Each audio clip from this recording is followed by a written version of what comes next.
right. Welcome everybody to Business Link. I'm Emily Galindo, co-founder and community advocate for Next Level NIA here with my partner, Rick. We're excited to get started on our second episode of Business Link, where we are bringing everybody together to talk about networking, how it can help your business and how to navigate it because it's a crazy thing out there. So welcome, Rick. Thank you. Thank you. Thank you for having me. It's an amazing conversation every time that we get together. We talk about all kinds of great things. And, putting this podcast together, particularly with the name Business Link, I think that's a phenomenal name. I don't know if you came up with it, I came up with it, or I don't know. Maybe it was within a dream or whatnot, but it is a great name because that is exactly what we're trying to do here. We're trying to link people together, connect people together, and at the same time, bring valuable content to every single in-person network meeting that we attend and or we host and here on this podcast. So we always having an amazing time. So thank you for having me again. You got it. So speaking of having you, I heard that you were at a networking event last night. How did that go?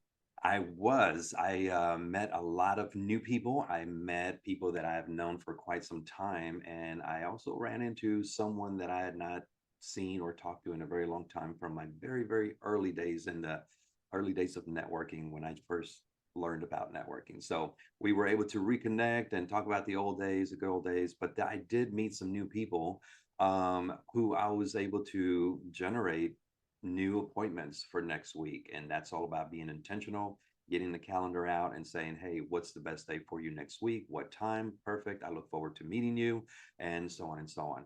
But the chamber event was an amazing event. It's called Business After Hours, and it's typically from 5 to 7. That happens once a month, and we host that at different, typically restaurants or bars or things like that. But yesterday was very specific because we were at U Office Executive Suites in the Galleria, Post Oak. It's a new member for the chamber, and we had their ribbon cutting at the same time as doing the business after hours. So we had a great turnout. We had a great caterer that provided us with great food, and they also provided a bartender, Diego, which became my best friend.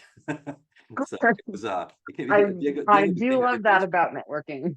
yeah, so Diego became everybody's best friend last night. So we had a great time. But one of the other things that I kind of also want to mention, when you network for a living, and I did a post about this either late last night or this morning, I can remember. When you network for a living, you get to meet some really amazing people. And one of the other new members that came in for the chamber is the Salvation Army. And so, as an ambassador for the chamber, I got to go and meet with the top, executive C-suite level people at the Salvation Army in downtown Houston. So it was great to meet with them, sit down, learn more about the Salvation Army, not just go and shop there, but learn more about everything that they do for the economy, for the city, for everyone involved. And then got to take some really cool pictures, present them with their membership plaque for the chamber. And so when you network for a living, you just meet really great people all the time. And so that's one of the reasons why we do this, to help people, to meet people, and help our local economies. No, I do find that one of the most intriguing and exciting parts is the different. Like I know a little bit about a lot of different industries because of the people I've met and just learning their stories and what they do. It's very fascinating to see all the different types of industries and people that are out there doing some amazing things.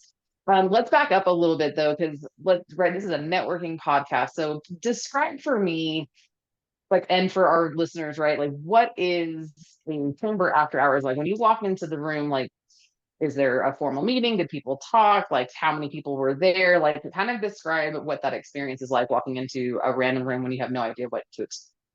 So, are we talking about just a networking meeting event in general, or are we talking about the specific one for last night that happens with the chamber, the business after hours? Because it's Let's just go with the chamber one last night.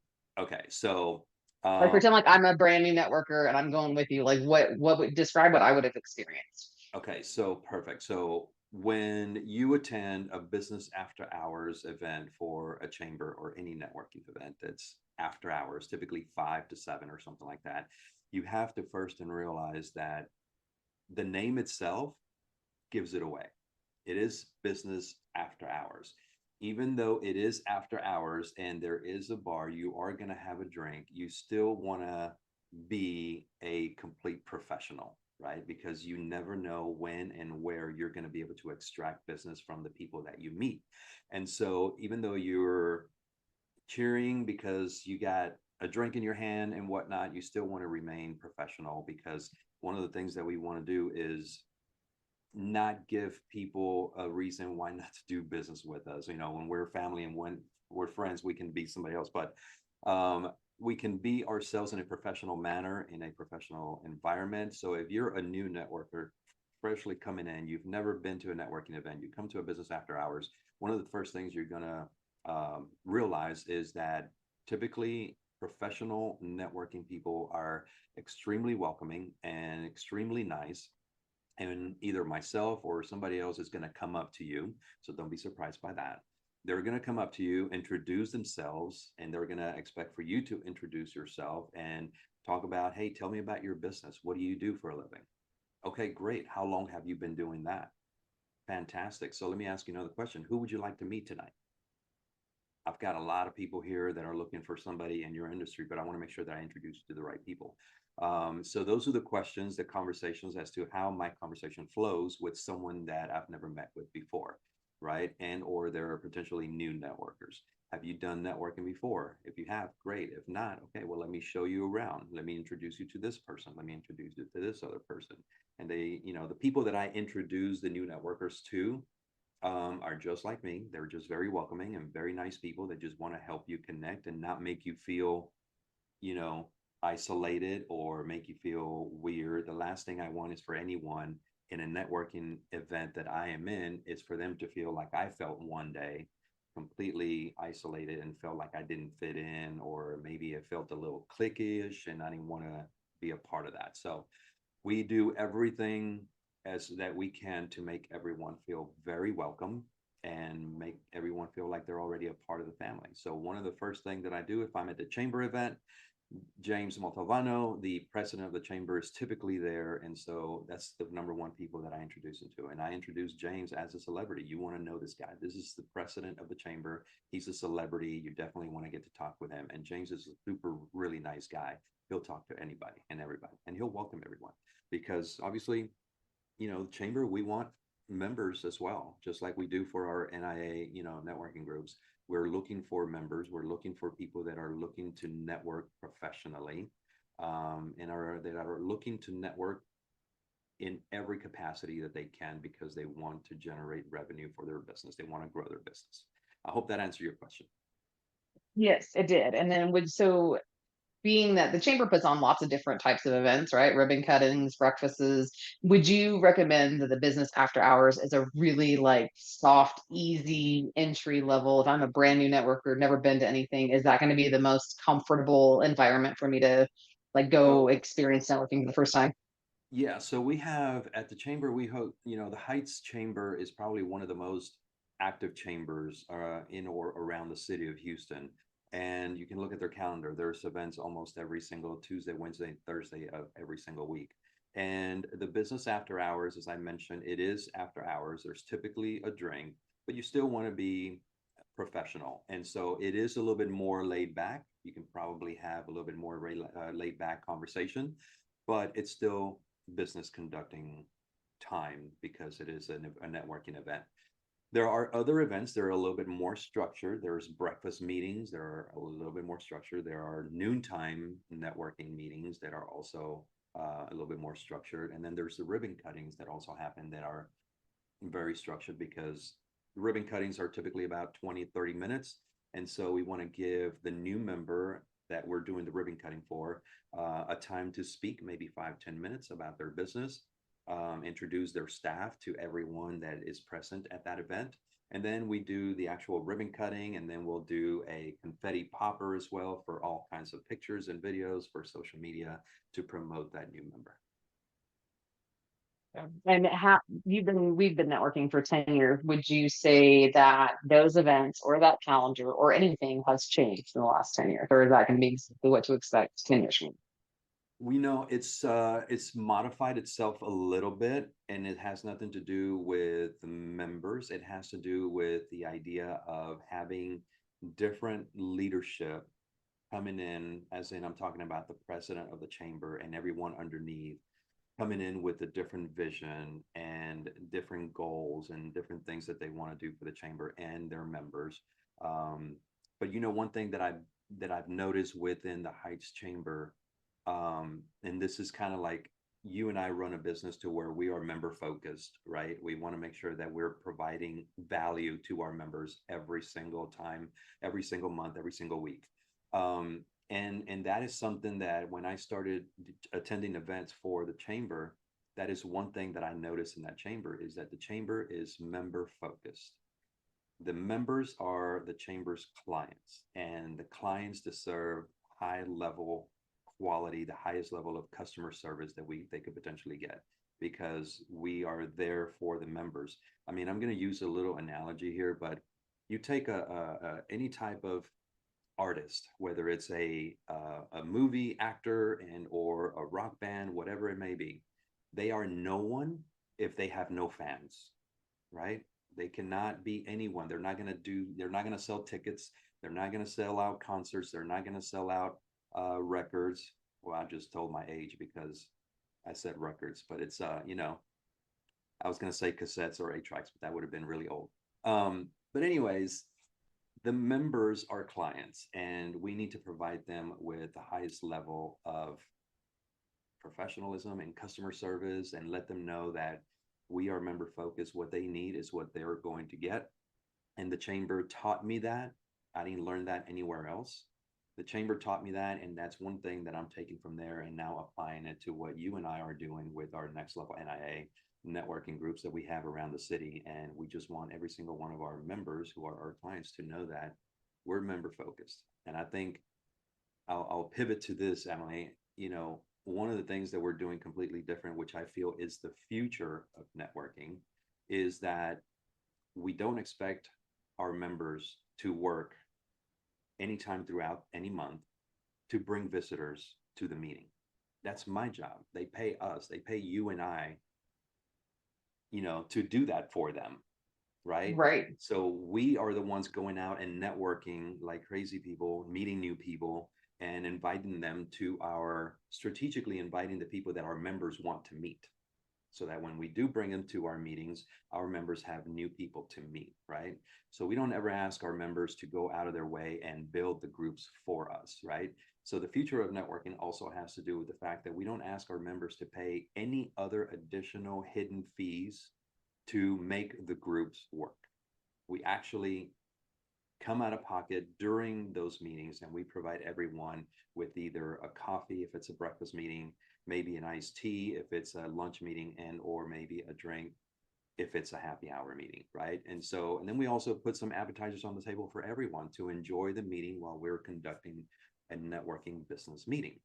And so I feel like rather than having members paying a fee and then having to do the work to make the group grow or work, it doesn't necessarily have to be that way. The way that our vision is that our members are our clients, and they pay us to facilitate a professional networking meeting, and at the same time provide them with something to drink and some appetizers on the table for everybody. I mean, that just brings everybody together. The conversations are great. The comments that we've received from people that visit our meetings, they have a great time, and they've never seen anything like that before, and they're completely blown away. And I think that's one of the reasons why we're having success, is because we're really redefining what professional business networking should be, and we're also building for many generations to come as to what the future of networking should be. I hope that answered your question.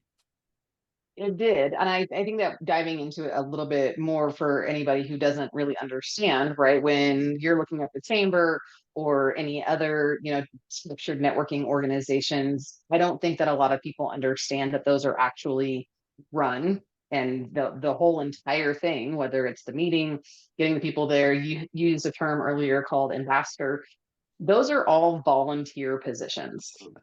The people who are running the meetings, that are going through the system, that are putting the whole show together, right? The people who are bringing the visitors or the guests, the ambassadors are like you had described very vividly about like meeting the new member and bringing them in and introducing them, those are all volunteer hours of business professionals that are volunteering their time to run those organizations.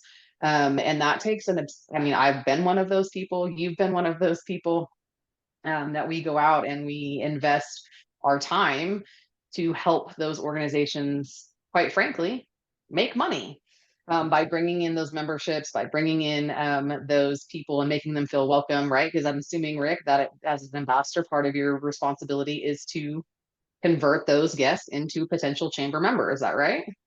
Correct. I mean, I do that. And There's a twofold there, right? So yes, I'm an ambassador for the chamber. That is a volunteer. I absolutely love doing that because I get to get out and meet new people, and more importantly, I get to meet with the decision makers of every single business, right? And so I help the and that's the chamber. trade-off. That's the And yeah, trade-off for volunteering, right? Is you get right. the access like that. I mean, it's a transaction. Correct. It's a trade-off. I help the chamber, but I also help us, because I want to introduce them to what we're doing and give them additional networking opportunities, not just to Of bring course. to our networking events, but I want to provide them with additional networking opportunities where we do things a little bit different in a networking event. And so one of the things that you mentioned, also going back to the volunteering, is what I happen to think is that network should be looked at as a capital investment, right? Because networking takes time away from our potential billable hours that we can be generating revenue for our business, right? So when we volunteer for these things, we also have to make sure that we are doing the activities to generate that revenue for our business, not just attending and or being an ambassador and not getting anything out of it.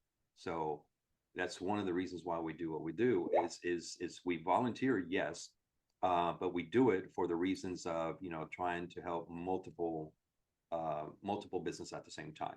We help the chamber, we help the new member, we help ourselves. Um, but It's more fine, and important, I'm good with that. That's why I did it, right? Like, yeah, is to be able to have that visibility, have that access, get those opportunities for my own personal business. And that is the trade-off. I think that the thing that I really want to highlight here is the difference in terms of what NIA is doing and what we think is the future of networking, is that we are removing that aspect of you volunteering your time as a paying customer, as a paying member of our organization. We don't want you to do that. We value your time. We don't want you to, like, that's what we are getting paid for. That's where your membership fees go, is to us, to all of our franchise owners whose sole job is to go out and find those people that you want to meet and bring them to you. Run the meeting so you don't ever have to prep anything or do a slideshow or run, the group meeting. um, you don't have to greet the guests, right? Like, you get to spend that time networking with the people that we brought for you to meet. Like, us greeting the guests, that's our job. Bringing the guests is our job. Running the meeting is our job. And that allows our members to really just enjoy and receive the benefit of the membership of being a part of NIA. And that, I think, is the future of what networking can look like. Is I pay you to be a part of your group and your network, and then it's your job to grow my network. That's what I'm paying for. Like, that, just, I don't know why that seems like futuristic, but that seems to be, has not ever existed, right? Like, it's kind of, I know that sounds silly, but there's this like garage sale concept that we have, us moms, right? When we want to resell our kids grow out of their things. It's called Just Between Friends. And they market it, they put it all together, and I've got to tag my own stuff, and we drop it off, and they sell it. I have to give them a portion of the proceeds of whatever my kids' stuff is, right? And all they did was put it together. Like, I had to do all of the work, I had to put it all there, and all they did was market it and create the space for me to actually like have people purchase the things. And I feel like, I know that's probably not a complicated analogy, but that's all most networking is, right? Is they promoted it, they brought the people together, but in terms of what you do with that opportunity is completely up to you. And you paid a membership fee to just have the opportunity to access space and those people, and that's been the traditional way of doing things. You pay for the access, and what you do with it is up to you. Whereas what you pay us to do is actually build the network, make those connections, train you and coach you on how to extract business from it, and don't volunteer any of your time to have to make it work. Like, that's our job, is to make it work for you. Yeah. And one of the things that I'll mention is I was trying to, I guess, make my point earlier was that if you are going to volunteer, like I do as an ambassador, you have to make sure that you're intentional about making sure that you're not just volunteering to volunteer and not get anything out of it. You want to make sure that you are, because it is a business generating activity, a revenue generating activity. You want to make sure that you're doing the thing that you need to do to also help yourself at the same time that you're helping others. And that's in any way, shape, or form that we do it, because we already do a lot of volunteering, not just in networking, but we could do volunteer at a church or maybe at a school or something like that. So when you're doing business networking volunteering, just make sure that you are getting something for yourself as well. But you're correct. The future of networking is to where we are not necessarily looking for anyone to volunteer their time to help build our groups. That's your job. That's why I said earlier, that's why our members pay us to do. And we want to focus on the members growing their business. So And we're here for. that's what we're here for. Um, one last thing that I'll say about that is, our members pay us a fee and we work for them. It's not the other way around. It's not the other way around. Our members don't work for us. We work for our members. And I just want to make sure that everyone knows that. We don't want anyone to ever feel like, well, I'm paying you a fee and you're making me do all of this work and volunteer my time, or maybe, help you grow the group. And I don't want anyone to ever feel that, because been there and done that, doesn't feel good. And really what you're doing by doing that is you're just growing somebody else's network, which you don't know if it's ever going to be yours or not. And I'm just being honest. Been there, done that. Right. All right. Well, with that, I think that we will finish our second episode of Business Link. Thank you all for tuning in. I hope you took something away that can help impact your ability to maybe feel more comfortable at your next networking event, and really look at where you spend your time. So thanks again, and we'll see you next time.